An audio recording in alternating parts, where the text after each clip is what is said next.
The Matrix Resurrections was not what I thought it was going to be, and I'm not sure how I feel about that.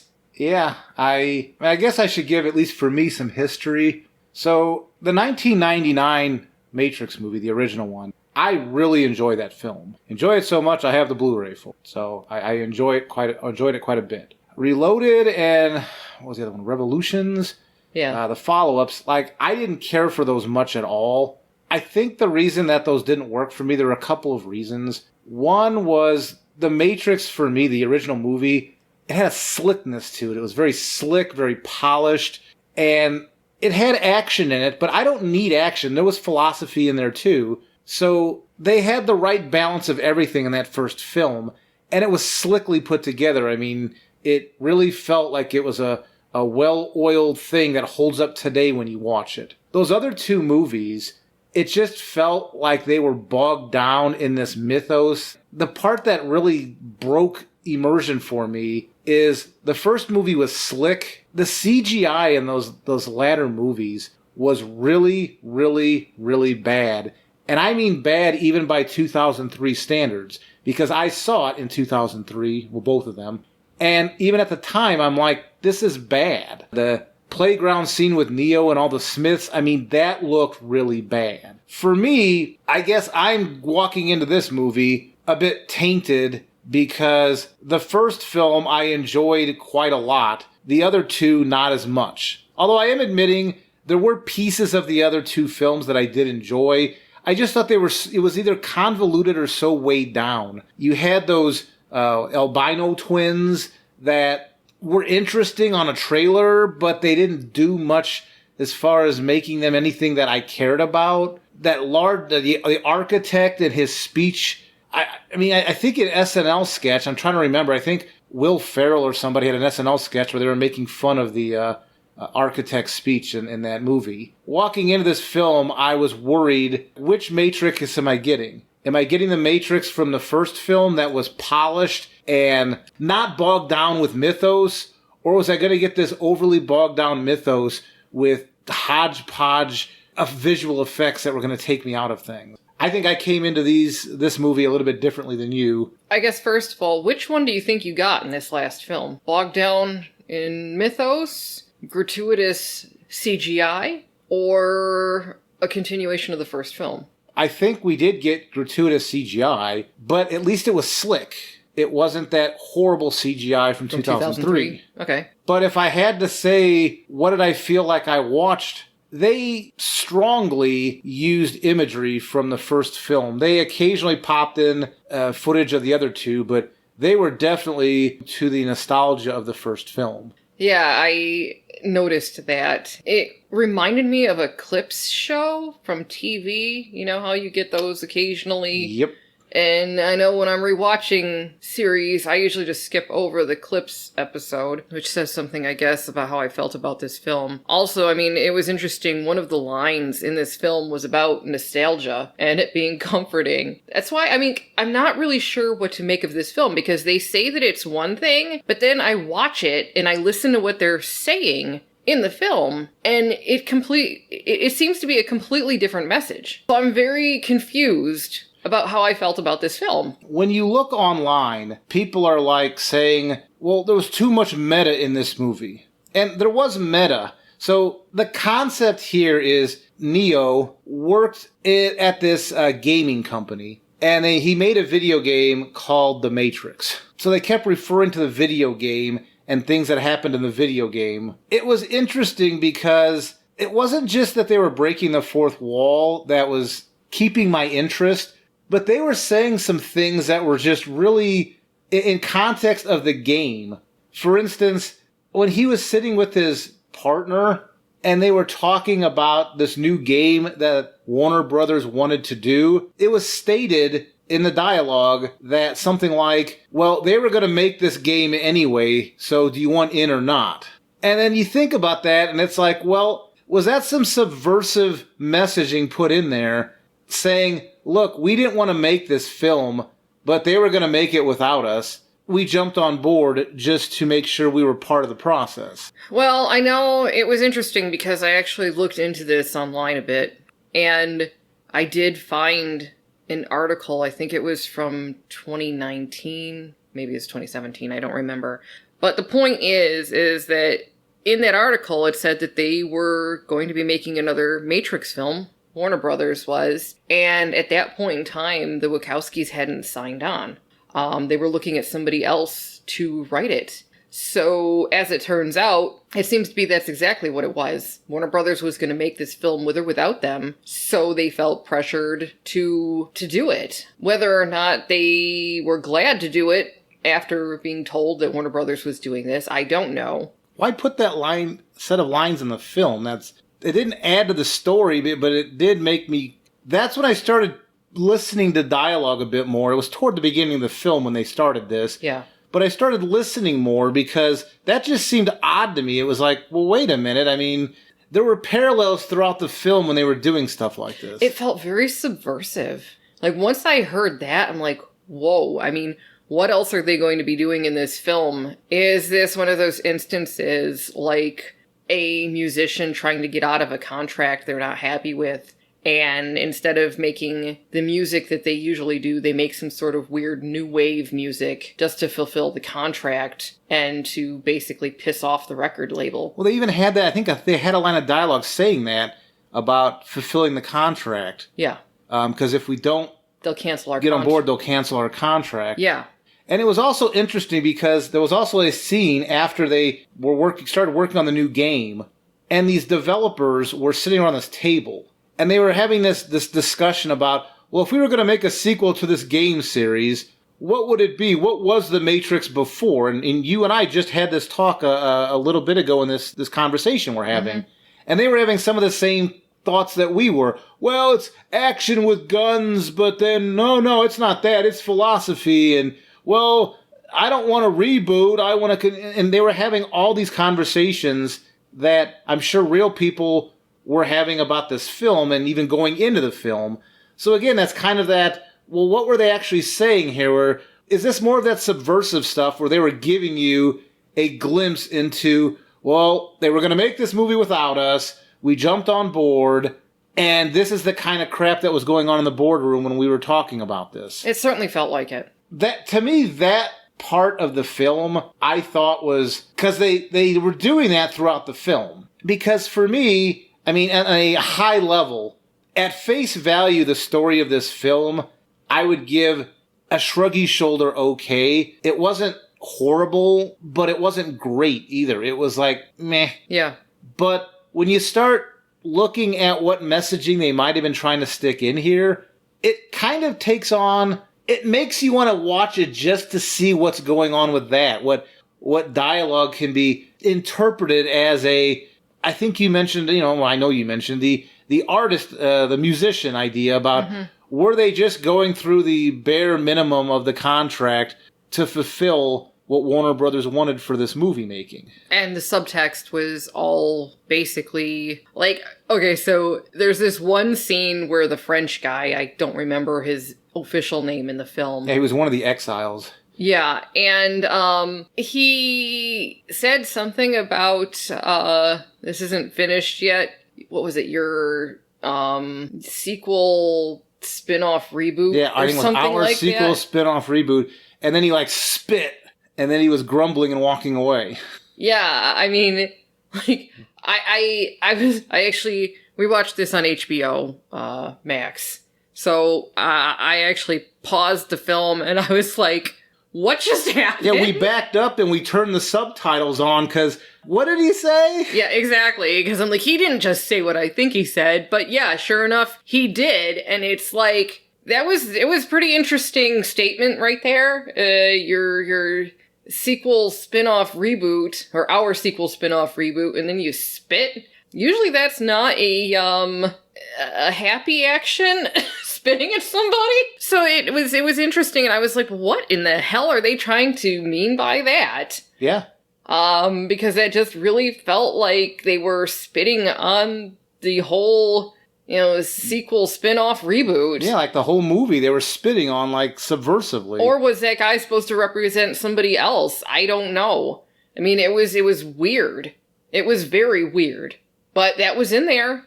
They actually stated that and spit, and that was actually in the film. Yeah. I didn't know there was so much political charge to this film and The Matrix in general, because I just enjoyed the first film. I didn't pay attention to any politics going on. There was this one scene where Neo, when he was in the real world, he was trying to defend Bugs, and Bugs is the new character.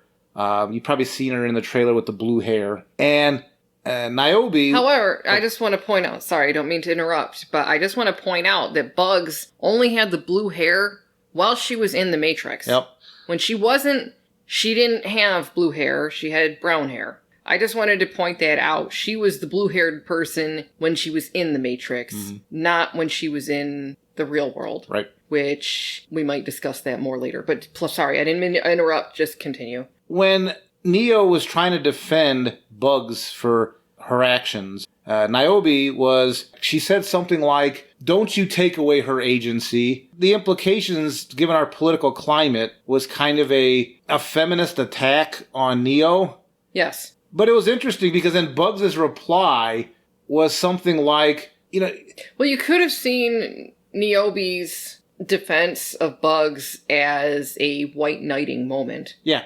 And Bugs wanted nothing to do with that and basically verbally slapped her down. Yeah, I mean, the line was something like, one of the story items in the real world was, Niobe's running, I guess, Zion now. Well, it's Io, but... It's Io now. I don't know why. Maybe that was explained in the movies I didn't like because I've only seen them once. She was this technological breakthrough of making this strawberry, and the strawberry tasted good, but it was an artificial strawberry. But anyway, the reply that Bugs had to Niobe was like, you were so interested in strawberries that... Well, growing fruit. Oh, growing fruit, yeah. That, you kind of lost the point of what we're doing here. I thought that was interesting because if this film followed the political charge advertising that people online were saying, why would they have that exchange? That was a very odd exchange that they had there. Yeah, basically saying she's more interested in growing produce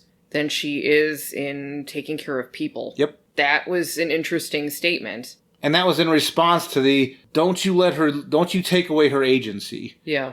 So this was a very schizophrenic film, the messaging, because then at the end of the film, and I don't want to ruin the ending, but there was this line about, well, you can remake the world all you want, you can even put rainbows in the sky, but the sheeple are still going to do their thing. Like the response was something like, oh yeah, I hadn't thought of that, but maybe we will put rainbows in the sky. Given our climate the way it is now, I could see where that might be interpreted as some sort of woke direction. I could see messaging like that falling in line with what people are saying about this film, but then there's that subversive subtext going on that kind of pushed against that sort of messaging as being pointless. I mean, that whole Niobe Bugs exchange was basically, I interpreted it as, you're not helping the cause by going and using this language. You've lost the message of what we're trying to do here. You no longer care about the mission, the people. You're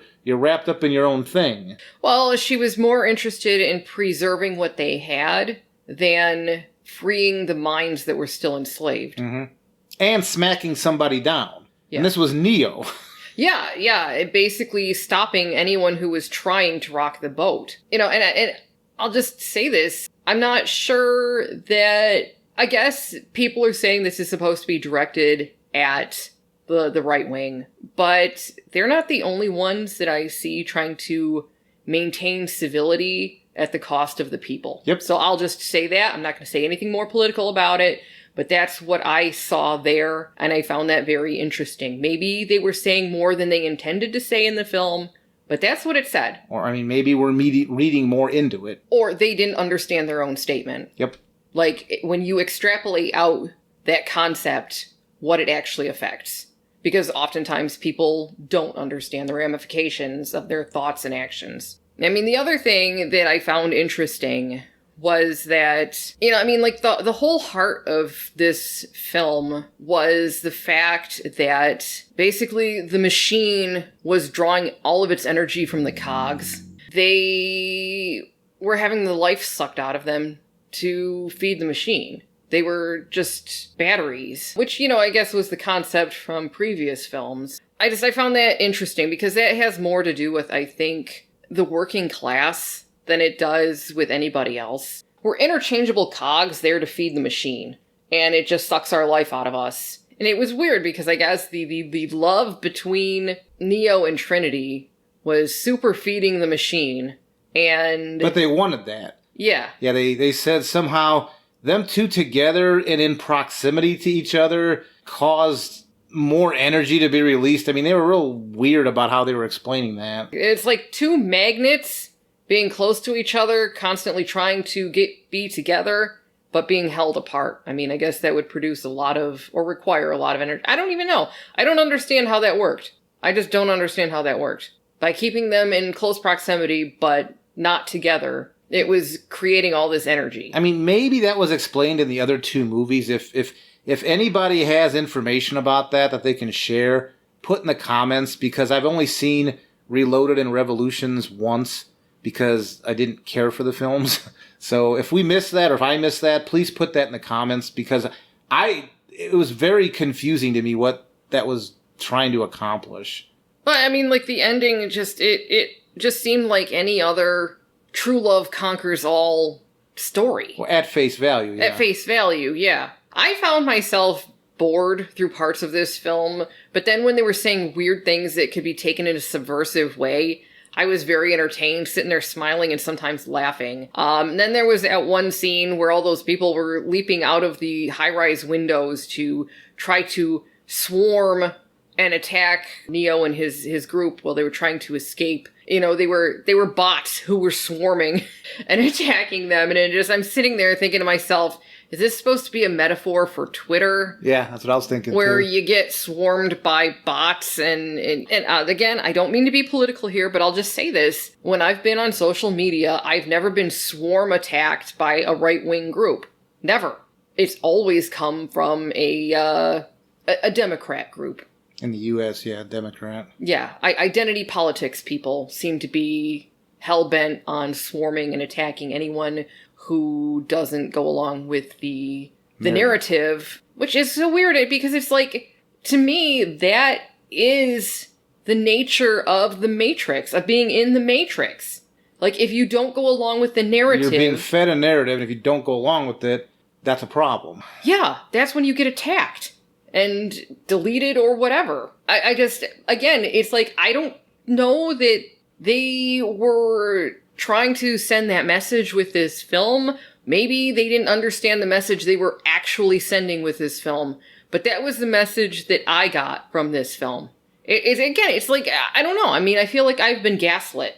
Like, I don't think this film is what they say it is, but they say it's something, but I mean, like, oh, okay. It's hard to know. You've got the face value story. Then you've got, they certainly, I don't think this is us just reading into it. They did introduce concepts that they meant to be open for interpretation. Yeah. It's just a matter of whether you and I are interpreting it the way that they intended. Yeah. Because it was very open-ended, I thought. Yeah. And to go along with the idea that you had about, being bored through a lot of this, I was surprisingly bored through the action scene. Yeah. Only the dojo scene that they had between, I guess, sort of Morpheus and Neo, that was the only interesting action scene. Every single other action scene was boring. It was over the top. Not over the top in an interesting way. I was bored. It was like, this is some set piece. And I'm saying that, like, in normal Hollywood, the way Hollywood works now, it's almost like they design movies with these set pieces, and then they, like, make up some story to fit around it, whether it makes sense or not. I don't think that happened here.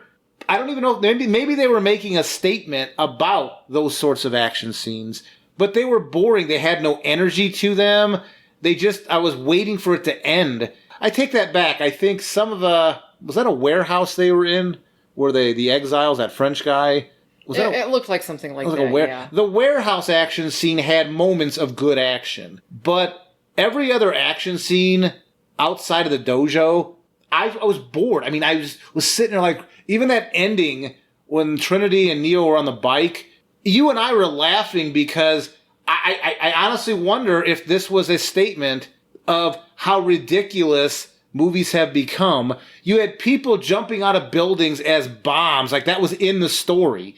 And it was so ridiculous the way it was. Like, we were laughing through it. It was like a Mystery Science Theater thing. Oh, it was hilarious. And I'm just wondering if that was on purpose as some sort of subversive statement on how ridiculous this stuff is. I don't know. I mean, it's like, did you actually mean this seriously? Oh, dear God. But again, I mean, was this a statement on how ridiculous action films have gotten?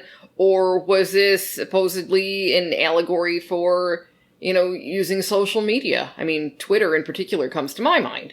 Where you're being swarmed by bots. Yeah. This film was a mess. This film was a mess. There was no clear theme or statement from this film, other than love conquers all at the end. One of the statements they were making, like the fact that the machines, or whatever you want to call them, were required for the humans to build this new IO and to advance their society, that these two groups had to work together to get anywhere. I found that to be an interesting statement. But again, it's like, who are the individuals that you are actually referring to? I mean, because again, like, this whole story seems to be allegory. If you listen to, what was it, Lana Wachowski, I believe, that I was listening to the interview. So I mean, if this whole thing is allegory, what was that an allegory for? If you're being told that these two groups that were previously at war have to work together in order to advance, is that an indictment of putting people in a basket of deplorables? Yeah, the movie was very schizophrenic on their messaging. It was confusing. Like, even the ending, that's why, you mentioned love conquers all. It's like, I'm still not sure that's what the ending was. Yeah. Like, I don't understand the ending in the sense that, again, I haven't watched the second two films since 2003.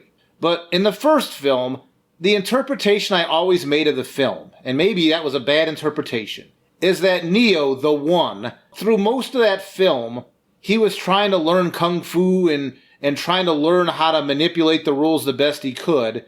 And that's even what Morpheus kind of told him at the dojo scene of the 99 movie, is what you need to learn is that some rules can be, rules can be bent and some rules can be broken. And, the explanation there is like, I'm thinking of it kind of like a programmer where you can change gravity constants and stuff. But you always still had to work within the rules.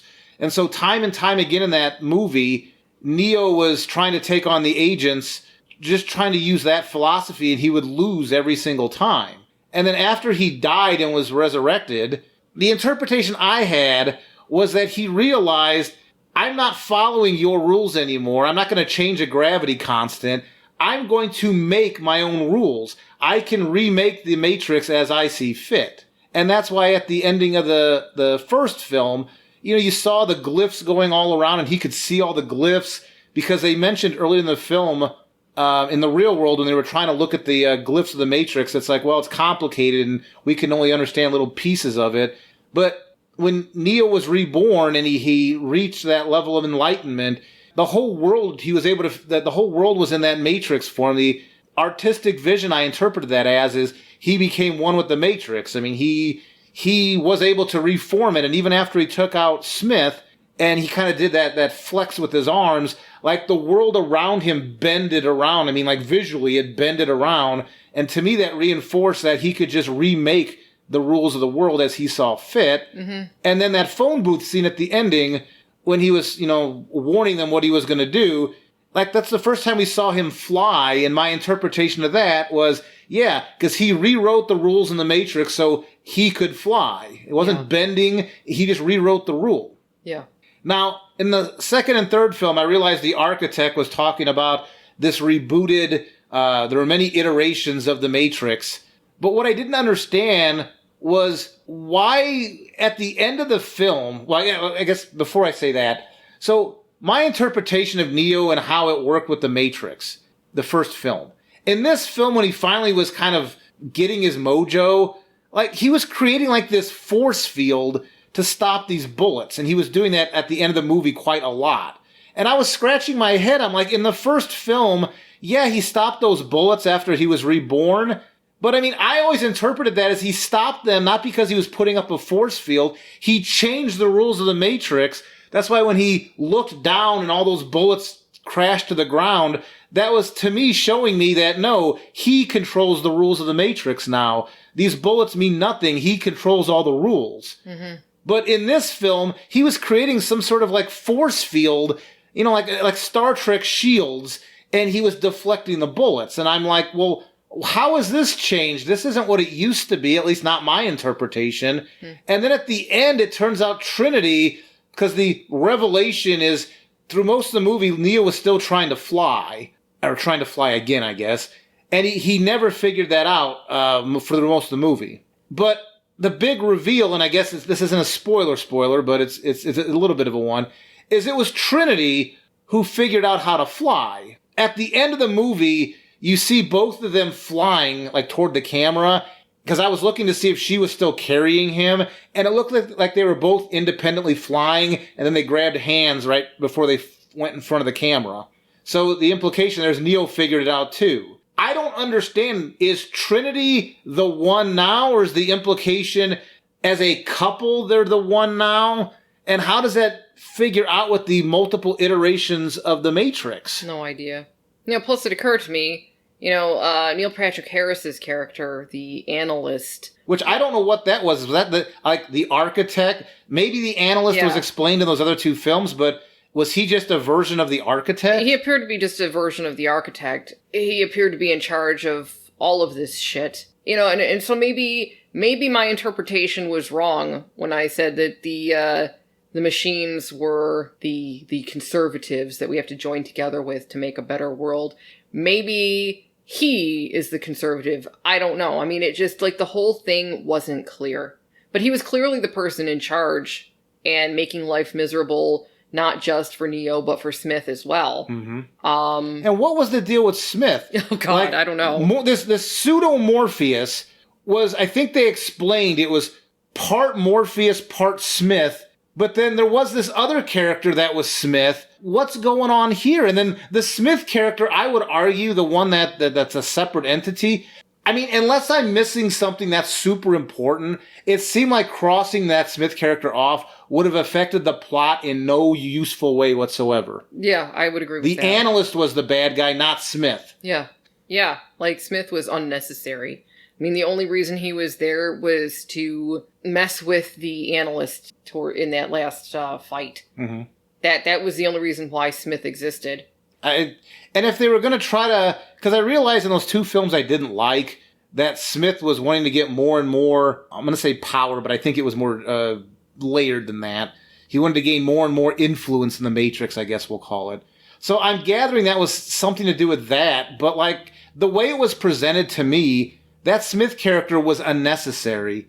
And the way they explained this kind of Morpheus character made no sense to me. I just shrugged my shoulder. Like, you could have crossed him out, and it would have been fine, because the Bugs character, who, as you mentioned, she had blue hair in the Matrix, but outside she didn't have blue hair.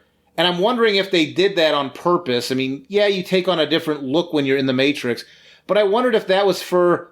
like marketing, like woke marketing. Because the Bugs character to me was not woke at all. There were times she was taking on the role of Morpheus in the film. There were times when she was taking on the role of Trinity. Neo even mentioned there was a time where she kind of sounded like the Oracle. So the Bugs character, they actually introduced an interesting character that I didn't think was woke, even though the marketing kind of led up to thinking maybe she would have been. She was actually a good addition. I mean, if they made another movie or TV series and used her, I don't think I would mind that. It seemed like she was interesting enough that I wouldn't mind that. Yeah, I wish they would have developed her character more. Because here's another spoiler, everybody. But, I mean, we find out that she was awakened to the fact that this was a Matrix, or the Matrix, whatever. That the world was artificial. Yeah. When she saw Neo jump off the roof of a building and he didn't fall. She was working as a window washer at that point in time. It would have been much more interesting for me if they'd actually started the film with that scene. And her dealing with that. And showing her awakening. Yeah. Instead of just having her be woke from the very beginning.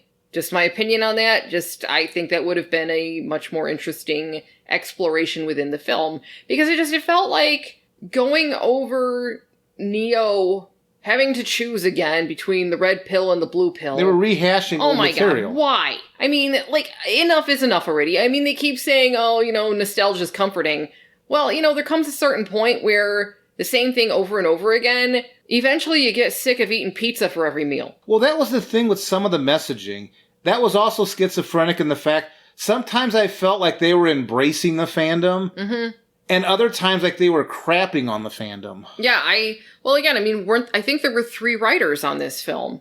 I believe Lana Wachowski was listed as one, and there were 2 dudes. And again, I don't know if they each wrote certain parts and then just shoved the thing together, or what happened there. But it just, like, the messaging in this film was not coherent. And it's not one of those, oh, you just have to watch it multiple times. I mean, I'm willing to watch it again, but I don't think there's much more to pick up in film. I think only if somebody tells me externally, hey, look for this, what they meant was this, then I might be able to go back and pick that up and go, okay, I guess you're saying that's what that meant. But it was all over the place. Yeah, well, I mean, that tells me, if somebody has to tell me what I was supposed to be seeing and go back to look for it, that tells me they didn't tell a very tight story. I mean, one thing I am going to give this movie credit for is this movie reminds me of 2 other movies. And I don't mean story-wise, I just mean what they were doing. The 2 franchises in particular are Tron and Blade Runner. Because both sequels to those films from 82, Tron Legacy and Blade Runner 2049, I didn't care for either of those films. And the reason was for the same reason I didn't care for the 2 other Matrix films in 2003. Tron and Blade Runner, the sequels, at least they had slick special effects, unlike the 2 Matrix films. Yeah. But they got bogged down in this mythos. They were just meandered along. It didn't seem like they had like a coherent, tight message they were trying to tell. Yeah. And that's why that Tron Legacy movie, I didn't care for. I mean, people online were like praising it. It's like, yeah, it looks slick, but like, I didn't care for it. And Blade Runner 2049, again, it looked really slick, but I didn't care for it. I mean, I didn't even care for the lead character. He was annoying. And both of those relied too heavily on nostalgia. They were both Legacy and 2049. To me, it got annoying at all the Easter egg callbacks they were making to the original films. References, winky eye type stuff. Whereas, at least with this film, when they were doing it, it wasn't kind of a subtle callback. Like, in one scene, they were in, like, this projection room, and it had the chair where Morpheus was talking to Neo in the 99 film. But on the screen, like a movie projector, had the scene from the first movie on there. And that's when the Morpheus talked about nostalgia being comforting. Yeah. So, I mean, they were very overt when they were doing it. It's almost like they were making fun of movies like Legacy or 2049 when they were trying to do it subtly, in quotation marks. Yeah, and within the film, they just called that a scene from the video game. Yeah. Which, again, one of my biggest complaints about films these days is that the action scenes all look like cutscenes from video games. But yeah, that's a completely different problem. And the action scenes in this one, except for the dojo and parts of that warehouse, that was that. It was like you were playing an Xbox game and pushing buttons. It was boring. Yeah. Like when you try to watch somebody play a video game, it's like, yeah, give me the controller, it's fun. Watching you play, it's boring. Yeah. Yeah, and one of the other things, because I did do a little bit of research after seeing the film, because I was like, what the hell did I just watch? But, one of the things that was mentioned in one of the articles that I read was that these companies like Warner Brothers, they are looking for ways to make a profit off of properties that they own, like The Matrix. And the only way to do that is by making more films within that franchise. Again, it comes back to art versus commodity. Is that what that Exile guy was saying when he said, our spin-off franchise, twee? Well, yeah, that's what it felt like. Because, I know that Lana Wachowski was one of the writers on this film. And she seemed glad to do it, at least from the interviews that I've read since watching the film. However, I know previously the Wachowskis had said they weren't going to make any more Matrix films, even though they were being pressured to do so. So again, that comes right back around to that French guy. The video game, they said the same thing when he was talking to his partner, and his partner said something like, I know you said you were done with the story, but again, the analogies, there's something, I would like to think there's something subversive being inserted in there. Yeah. Yeah, because, I mean, that mention of these companies like Warner Brothers trying to find ways to make money off of franchises that they own, that was from that article that was published back in, 2019. Mm-hmm. So well before this film was released. So that's just, what the hell is going on? I will point out, we had a video a while back talking about this as part of it. Warner Brothers, I believe, because they own the rights to this, the explanation for the new Babylon 5 reboot is, as I remember seeing this on Twitter, that they were going to reboot the series without JMS, because I believe JMS only has the rights to the movies. Yeah. So it felt a lot like what was explained here, where we're rebooting this thing, it's going to happen with or without you. Are you on board?